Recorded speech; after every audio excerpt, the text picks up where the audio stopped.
Hello! Been a while, real life stuff to do, meaning that YouTube shenanigans have had to take a back seat, which is really irritating because there's been lots to talk about. Celebi, whilst I've had a small hiatus from all things YouTube, I've got to the near dizzy heights of 600 subscribers, which I'm eternally grateful for and quite happy that it's happened relatively quickly.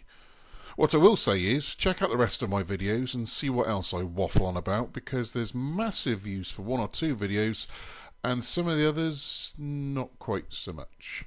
Anyway, enough of congratulating myself. What idiocy has brought me out of my hole today? It's that old party favourite, cultural appropriation, with the added bonus of branding white kids racist at Halloween, because as we all know, only white kids around the ages of 5 to 12 can exert their white privilege power whilst dressing up as an innocuous Disney princess. The harbinger of doom this time is a Sachi Ferris? Not quite sure how to pronounce that, I don't really care, who wrote a blog post that went viral, though not perhaps in the way she had hoped, which kind of gives me hope for the human race in a way. But she's not remotely the only person giving her perspective gleaned from a liberal education. Cultural appropriation is a nonsense. It's a fiction. It simply doesn't exist. It's implying a rule of racism when no racism is intended in the first place. Cultural appropriation is the very opposite of getting kids to not see race in the first place. We teach our kids that race is pretty much a non-event. It's a social construct to some, and for the most part, kids just don't give a shit about what colour their friends are. They're quite happy to mix with black, Asian, white. They simply don't care. They'll have a Marvel superhero lunch break. The black kid wants to be Thor, the white kid wants to be Black Panther, and the Asian kid wants to be Tony Stark, because they don't see colour. They see their favourite superheroes and they want to play the character they like best. The colour of their hero's skin doesn't even come into it. Until that supposedly well-meaning adults and parents, not necessarily the same thing, disrupt that thinking and bring in elements of racism that the kids couldn't give a damn about and hadn't even occurred to them. Before the adults' intervention, we have a perfect example of kids being colourblind, socially integrating as we all hoped they would do, and then some twatbag adult screws that all up by saying, "You can't because colour." What a load of shit. And this is the message being perpetuated by the likes of Sachi Ferris and others of her ilk. It is her fervent belief that white kids dressing up as Moana, the Polynesian princess from the same titled Disney movie, is cultural appropriation.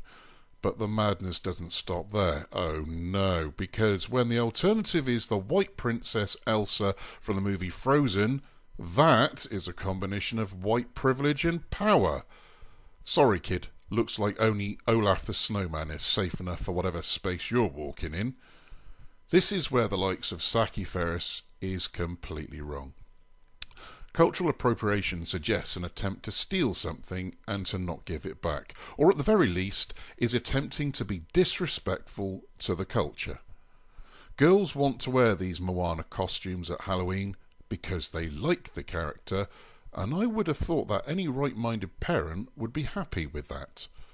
After all, there's a plethora of Disney movies with mostly white characters in the lead role, and your daughter picked an ethnic character over some of the most popular characters Disney has ever done. Your first reaction isn't to say, "That's a great choice." Your reaction is to wonder whether or not the people of Samoa or Tuvalu think your daughter is deliberately taking the piss out of them.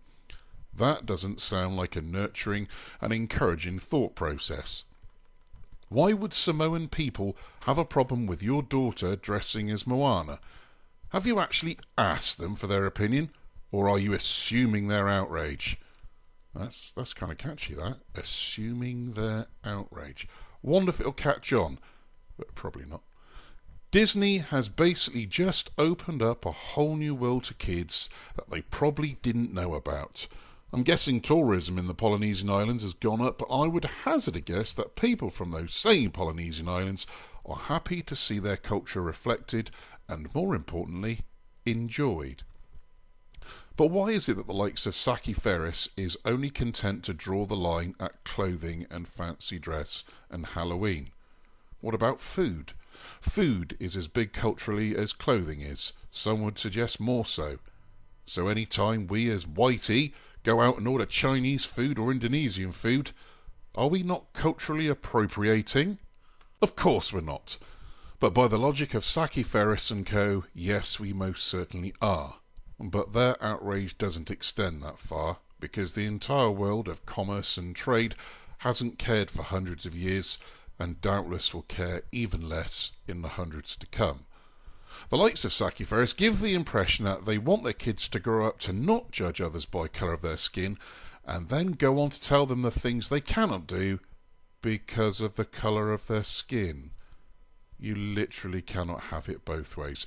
Either you teach your kids to be colourblind and let them wear and celebrate whatever cultures they like, or you teach them division and exclusion based on nothing more than the colour of their skin.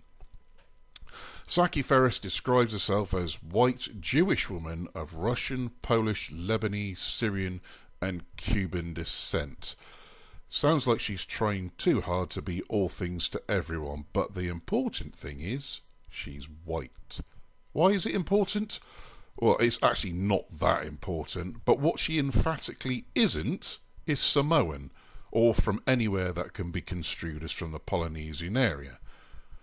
Why is it that certain quarters of white people feel the need to say what it is people can or can't do with cultures that are not even their own? These are the exact same people that will complain that Disney is guilty of cultural appropriation, and then in the same breath, without a trace of irony, will then complain that there's a lack of ethnic diversity in kids' movies.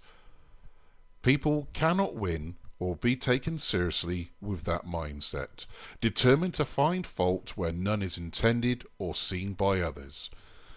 So if your daughter is fired up for Halloween and wants to dress up as Moana, let her.